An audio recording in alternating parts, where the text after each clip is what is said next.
como esta era, por isso espera, em Deus espera.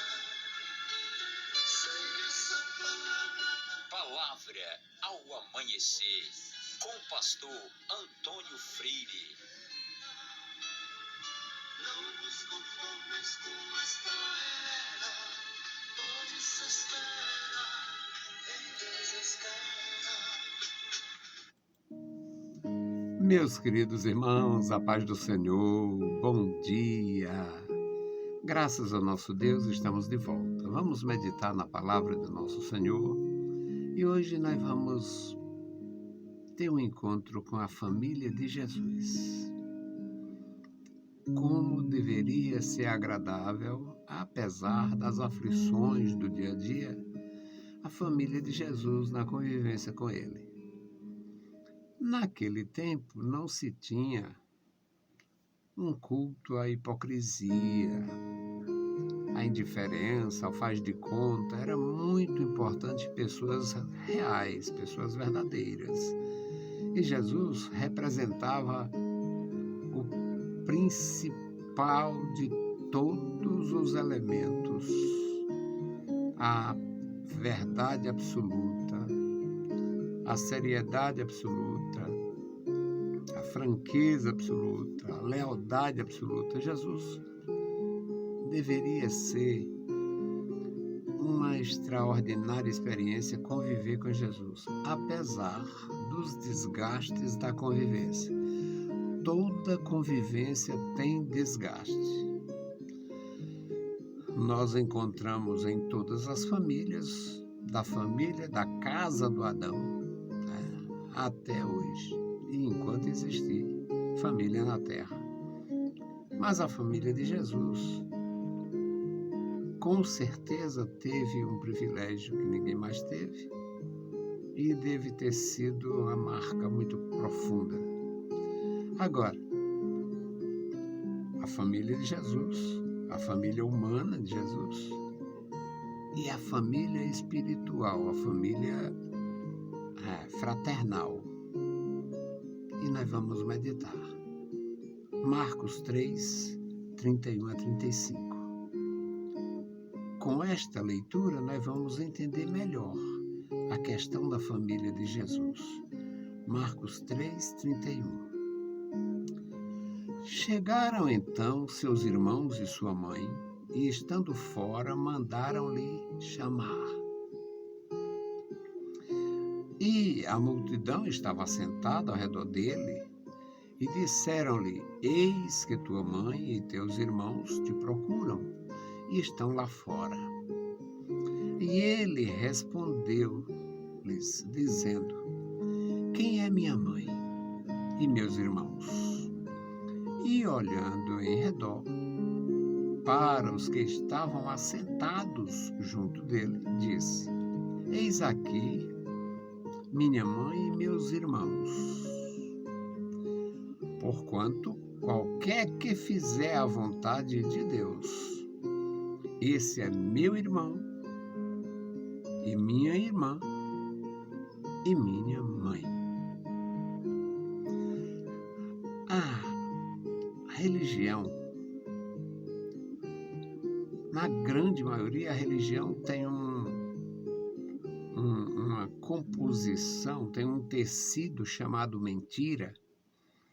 E no tecido da mentira, da religião, eles perdem a oportunidade de viver a verdade, a lealdade e experimentar a grandeza de aprender com Jesus e sobre a vida humana de Jesus e sobre a família de Jesus.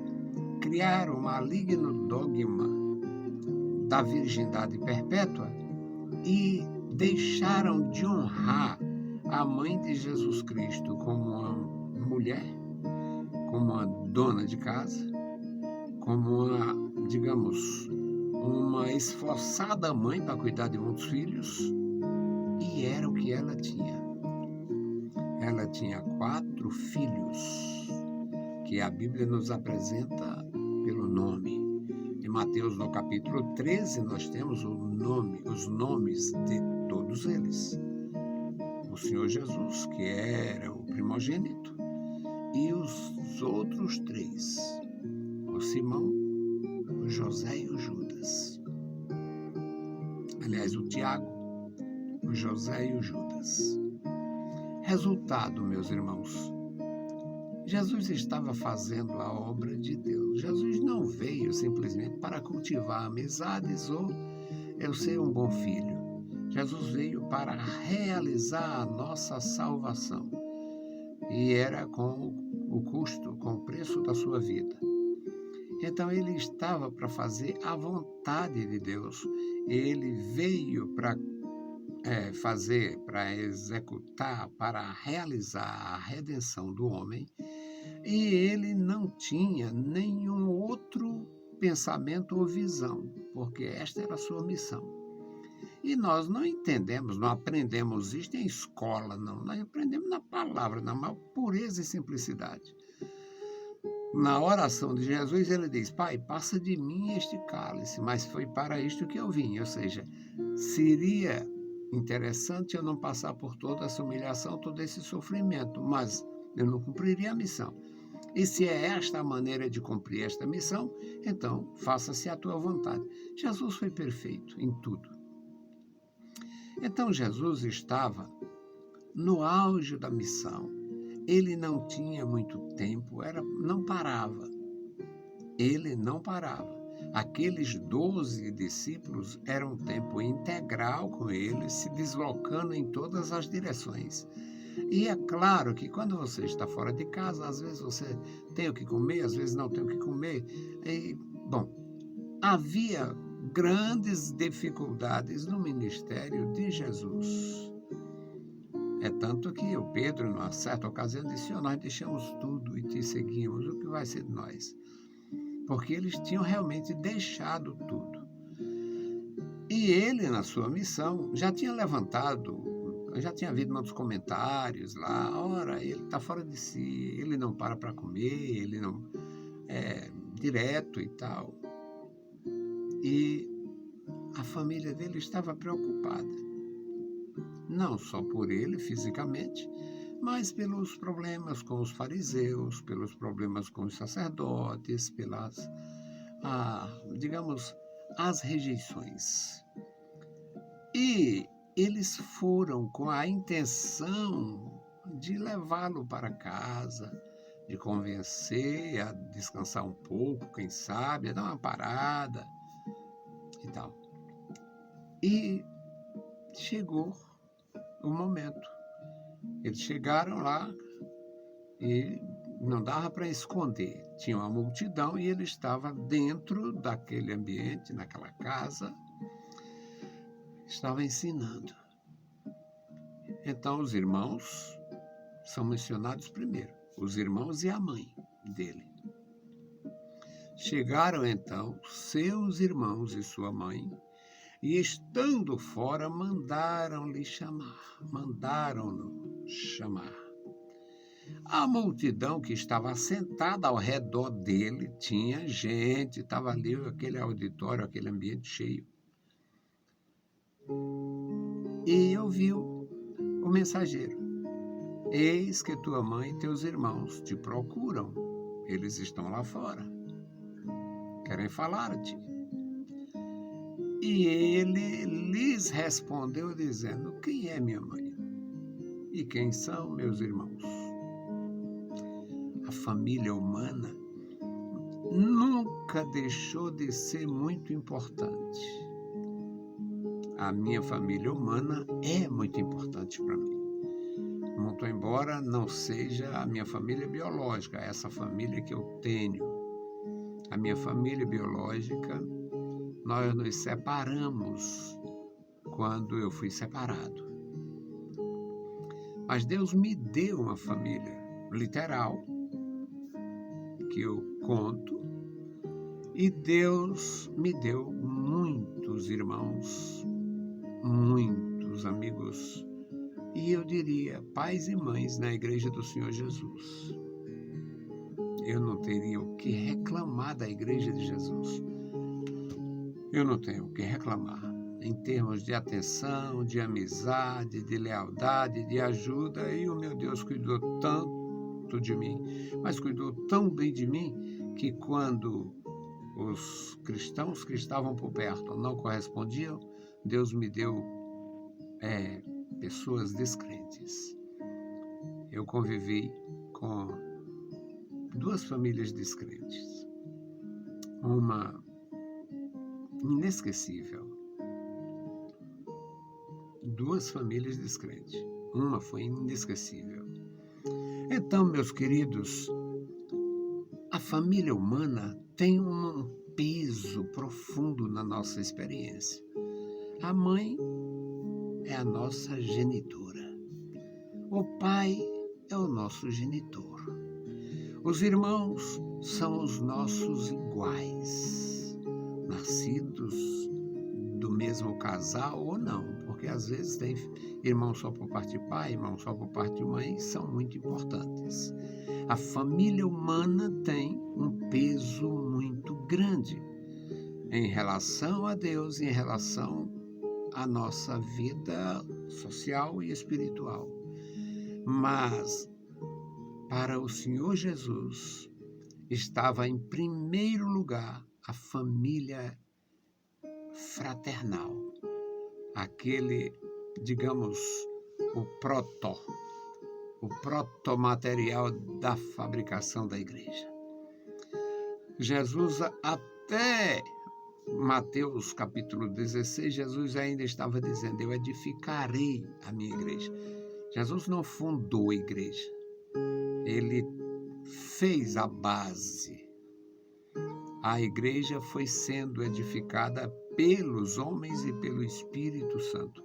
À medida que o Espírito Santo trabalhava, transformava, à medida que havia novo nascimento, ia agregando, juntando e formando a igreja. Então, neste texto nós vimos a importância da família humana e a importância superior da família de Deus. Jesus não tinha nada contra sua mãe. Acho que Maria foi uma das mulheres, está escrito para o nosso ensino, bem-aventurada.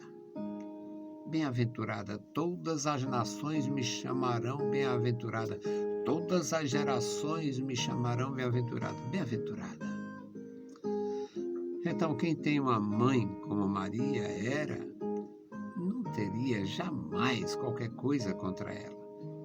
Mas transformar Madalena, transformar Maria e Marta de Betânia, transformar a mulher cananeia, transformar a mulher do fluxo de sangue, transformar a Joana, a Susana, mulher de Cusa, transformar pessoas, trazer dos rincões da espiritualidade para o reino do Filho do seu amor, é muito superior.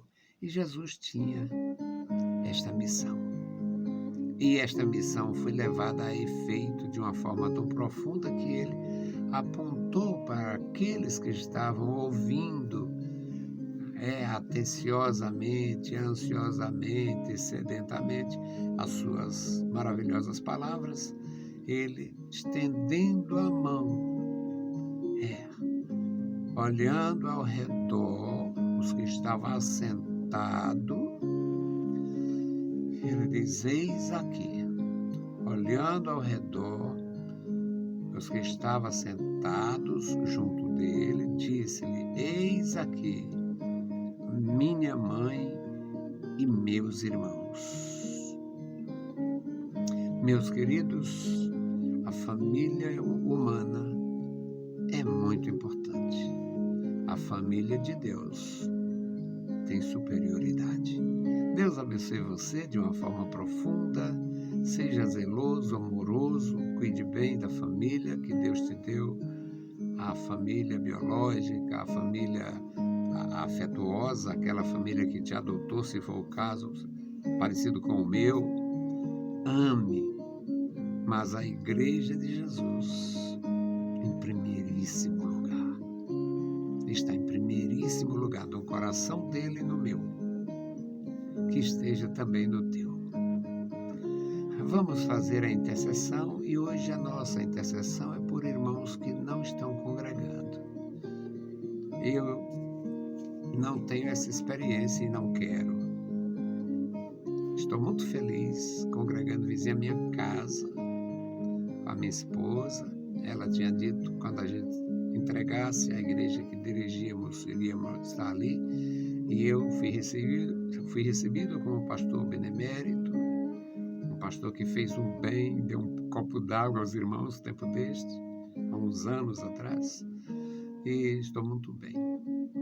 Onde você chegar e encontrar os filhos de Deus, a família de Deus, a igreja de Deus, você será amado, bem tratado, bem recebido, não fique fora. Querido Deus, Pai Santo, Pai bondoso, que está nos mais altos céus, nós estamos em Tua augusta presença. Pedimos a Ti, Senhor, uma bênção especial pelos nossos irmãos, os nossos amigos, nossos conhecidos, meu Senhor, membros e congregados na Tua igreja. E agora, meu Senhor, nós queremos suplicar por aqueles que têm amor por Ti, que leem a Tua palavra, que conhecem a Tua palavra, que conhecem o Teu amor, que acredita profundamente na Tua bondade e graça salvadora e ainda não tem o prazer de congregar. Ó Deus, tira todos os problemas, todos os entraves, todos os empecilhos e dá este prazer aos meus irmãos para que eles possam, Senhor, encontrar o espaço apropriado para a fraternidade. Deus fiel, Deus bendito, Deus bondoso, ouve a nossa petição. No santo e bendito nome de Jesus Cristo nós te pedimos. Amém. Meus queridos irmãos, a paz do Senhor e bom dia!